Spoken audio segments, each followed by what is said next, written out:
A ver, el contexto de China. Imagínense China. No sé si han visto los videos muy interesantes de, ¿cómo se llama? El ingeniero Ernesto Cruz, de ahí del lado de Jalisco, que tiene unos videos muy interesantes, trae un enfoque que ha impulsado una agricultura intensiva en el caso del maíz, donde él ha dedicado toda su vida a mejorar. Mi papá lo ve mucho y yo lo veo junto con él. La verdad que mis respetos para el ingeniero Ernesto Cruz se llama, un señor barbón así, así, barba blanca así, que es muy movido en la cuestión del maíz. Ya sale mucho en las redes sociales, en diferentes podcasts, en diferentes videos. Él tiene sus redes ya muy, muy plantadas.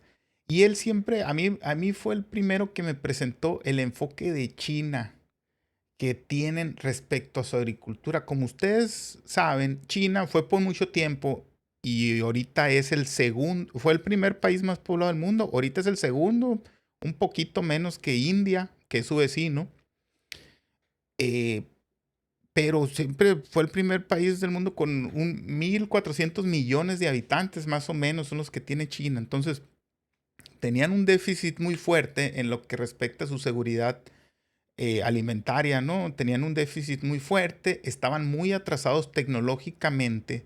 Cuando este señor nos platica que a él lo llevaron, como él siempre ha sido investigador y ha traído un programa muy fuerte, ha competido, de hecho, hace poco ganó la mayor cantidad de toneladas cosechadas en una hectárea, ¿no? De maíz. Siempre él trae, el proyecto trae de levantar arriba de 30 toneladas, creo que le llegó a las 40 toneladas por hectárea, imagínense. Él siempre ha manejado eso, la hiperdensidad, el concentrar, el que sea más productiva una hectárea, ¿no? Dice, pues al final de cuentas necesitamos reducir el área o que como somos más, cada vez somos más en el mundo, necesitamos que cada hectárea sea lo más productiva y eficiente posible. Entonces, a este señor se lo llevaron a China por ahí del año de los 2000 para adelante, 2010, por ahí, más o menos. Se lo llevaron a China y el gobierno chino para que les ayudara a mejorar los rendimientos que traían allá, que traían rendimientos como lo tenemos en muchas partes de México aquí, de 2 3 toneladas, 5 toneladas en las zonas más productivas por hectárea de maíz. Entonces, este señor estuvo muy involucrado en el desarrollo, en potenciar la agricultura china en cuestión de maíz, ¿no? Él le llevó toda su experiencia, todo el conocimiento práctico y teórico que tenía sobre el maíz y dice que lograron tener rendimientos ya de arriba de 15 toneladas por hectárea, ¿no? Lo cual se hizo muy común y dice que el enfoque cooperativista que tienen en China, que es otro nivel, dice, que hay cooperativas de 500,000 hectáreas, de 1 millón de hectáreas, o sea, una cosa bárbara. Y dice que estaban muy acompañados del gobierno chino, eso es lo que a él le tocó ver, que dice que cuando él llegó manejaba unos tractorcitos de esos que parecen podadoras. Los que tenían, ¿no? Casi todo era manual en la agricultura. Cuando él llegó en los años 2000 a ese enfoque que traía ahí, casi todo era manual. Lo más que veía eran unos tractorcitos de 20 30 caballos muy antiguos, dice. Y el gobierno le echó ganas a eso y hasta fueron, dice, llamaron a las mejores fábricas del mundo. Case, John Deere, New Holland, todos establecieron fábricas alrededor de los valles que tenían ahí, de las regiones industrial, agrícolas, que después se convirtió en una industria. Dice que le llevaron tractores de los que él decía, aquí en este rancho hacen falta tractores de 300 400 caballos y todo les traía. Todo auspiciado y financiado por el gobierno chino. ¿Por qué? Porque era de seguridad nacional el enfoque que le dan en China. Entonces tienen algo muy, muy padre los chinos en su manera de gobernar, su manera de llevar a cabo las mejoras de su país, los programas quinquenales. Quinquenal. ¿Qué consiste esto? Que ellos hacen programas a 5 años.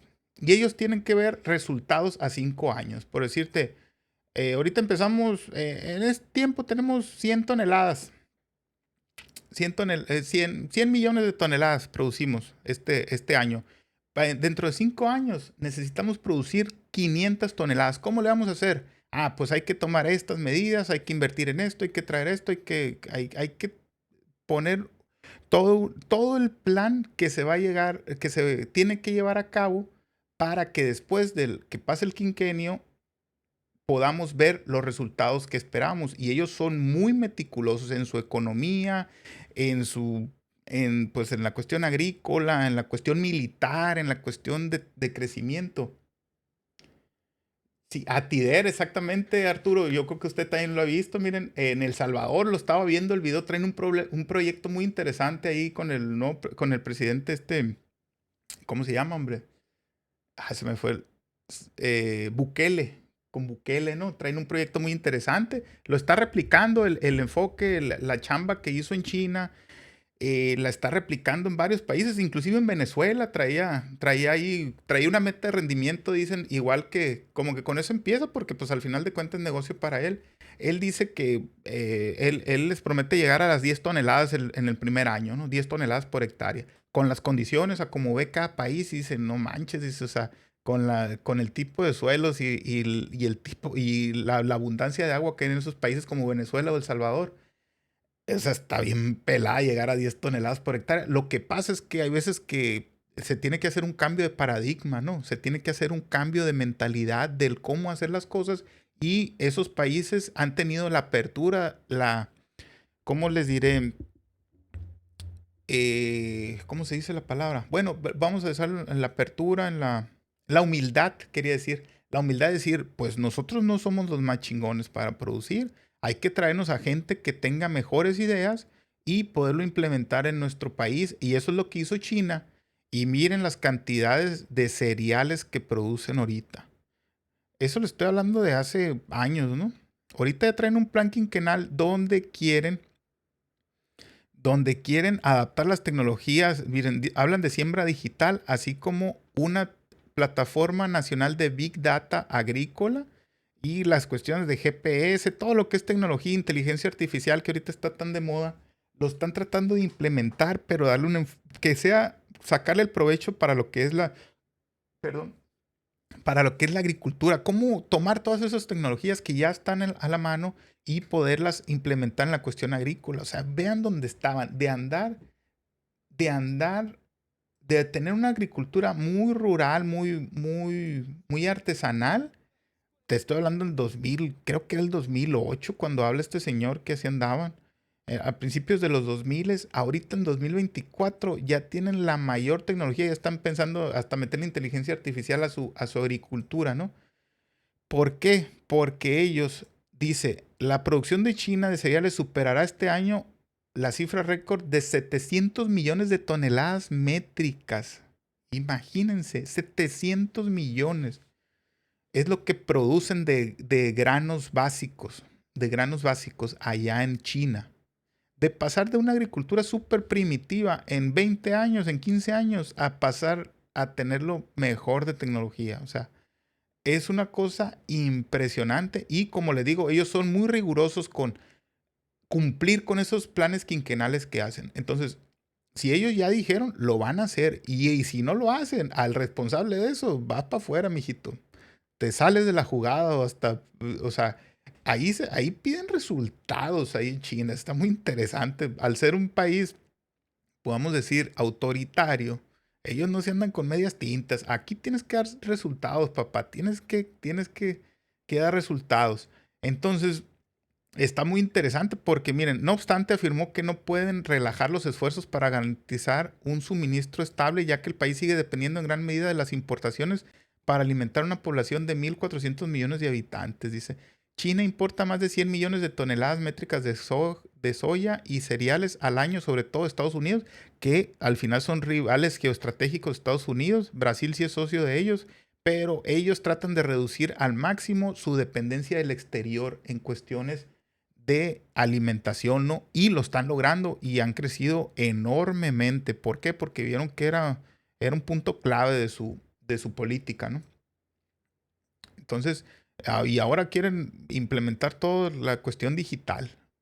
Está muy interesante. Yo, la verdad que ahí conocí un poquito con este personaje, el ingeniero Ernesto Cruz, sobre la situación de China, que uno pensaría al ser un país tan grande, pues ya tenían cubierto ese tema, así como Estados Unidos es muy potente, muy poderoso en la cuestión agrícola, con los valles centrales que tienen Estados Unidos, que históricamente pues han sido parte del éxito de Estados Unidos, su potencia agrícola. ¿Por qué? Porque cuando ha habido guerras, cuando han tenido que participar en guerras, toda su industria y toda la generación de alimentos que tienen, que son tan autosuficientes en la cuestión alimenticia, les ha servido pues para mantener toda la logística de sus guerras, que es lo por lo que más lo relacionamos a Estados Unidos, pero nunca tomamos en cuenta que gracias a toda la industria que tienen y a toda la generación de agricultura que tienen en Estados Unidos, ha sido posible que ellos sean tan fuertes militarmente y políticamente en el exterior, ¿no? Entonces, es un factor muy importante el depender lo menos posible del exterior, más que nada en la cuestión de la alimentación básica, que mucho de eso tiene que ver con los granos básicos, ¿no? ¿Por qué? Porque los granos los puedes almacenar, los granos puedes hacer una gestión de los granos. Muchos alimentos más perecederos como las legumbres, esos están más expensos a situaciones climáticas o a situaciones estacionales. Los granos no, los granos para un atorón te da chance. Si tienes grano guardado, eh, puedes comer todo el año. Por ejemplo, aquí en mi casa, todos los años guardamos unos sacos de harina. Mi mamá es muy buena para hacer tortillas de harina integral y a ella le gusta y tiene harina para todo el año hasta que no se viene la otra cosecha. Ya la reponemos con trigo, ¿no? De hecho, ahora estaba peleando ahí con mi papá porque "Ey, ya no regales harina", le dijo. Ya no regales harina porque este año no vamos a sembrar y tenemos que estirar la harina esa que tenemos guardada y se la tenemos que estirar para 2 años. No, no, pues compramos más, le digo. Compramos más, pero pues así ya estaba caviloseando la harina que tenemos. Como le digo, los granos son estratégicos. ¿Por qué? Porque te dan una seguridad, tú los puedes guardar, años los puedes guardar, de hecho, ¿no? Entonces, es una seguridad, una estabilidad para cualquier país. Y China pone mucho ímpetu en esto y dice que ya traen estos planes quinquenales para eh, hacer una agricultura más inteligente en base a las tecnologías que ya están a la mano, ¿no?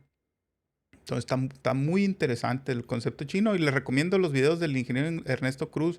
La verdad que está muy interesante el enfoque que le da para la productividad en todo su método que tiene, ¿no?